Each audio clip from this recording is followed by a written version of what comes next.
Parents, what's the craziest thing your child has ever said?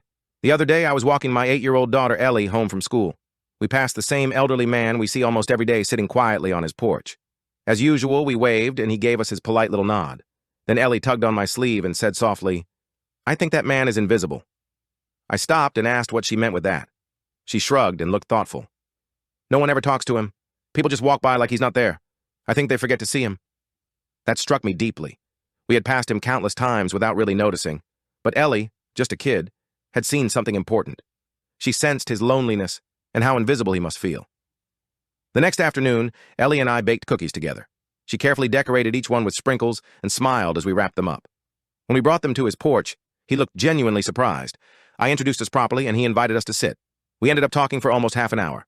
He introduced himself as Mr. Palmer. He told us he's 83, a retired teacher, widowed, and said that to you he hadn't had visitors in months. He shared stories of his teaching days and memories of his wife. Ellie listened with wide eyes, clearly delighted to have a new friend. Since then, Ellie insists we bring him something every Friday: cookies, drawings, or even silly jokes she writes on sticky notes. We now go every week to visit him, and he always lights up when he sees her, and I can tell their visits mean the world to him.